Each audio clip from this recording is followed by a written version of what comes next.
Normal గా temple లోకి దయ్యాలు రావాలంటేనే భయపడతాయి, కానీ నేను చెప్పే ఈ టెంపుల్ ని దయ్యాలే నిర్మించాయంటే మీరు నమ్ముతారా? కాకన్మత్ ఆలయం.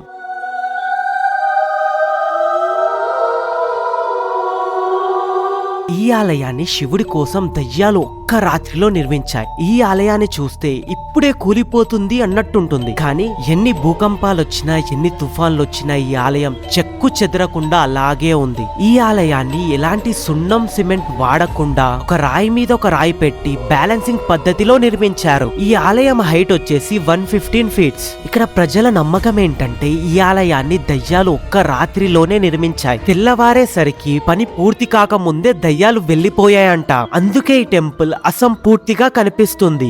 ఈ ఆలయం వచ్చేసి మధ్యప్రదేశ్ లో మొరీనా జిల్లాలోని సిహోనియాలీలో అయితే ఉంది. ఈ ఆలయానికి రాత్రి సమయంలో మాత్రం అస్సలు వెళ్ళకండి, వెళ్తే పొద్దున పూటనే వెళ్ళండి. ఇలాంటి మంచి టెంపుల్ ఇన్ఫర్మేషన్ గురించి ఈ పేజ్ అయితే ఫాలో చేయండి. మీరు ఎవరితోటి ఈ టెంపుల్ కి వెళ్దాం అనుకుంటున్నారో వాళ్ళకైతే రిలీజ్ షేర్ చేయండి. వెళ్ళడానికి మీకు వెహికల్ కావాలనుకుంటే మా లాంగ్ రేకాస్ యాప్ లో కార్ ని బుక్ చేసుకొని వెళ్ళండి. మీరు 24/7 ఎప్పుడైనా కార్ ని బుక్ చేసుకొని వెళ్ళొచ్చు. కార్ బుకింగ్ డీటెయిల్స్ కావాలంటే మీకు బయోలో నంబర్ ఉంది, కాల్ చేయండి.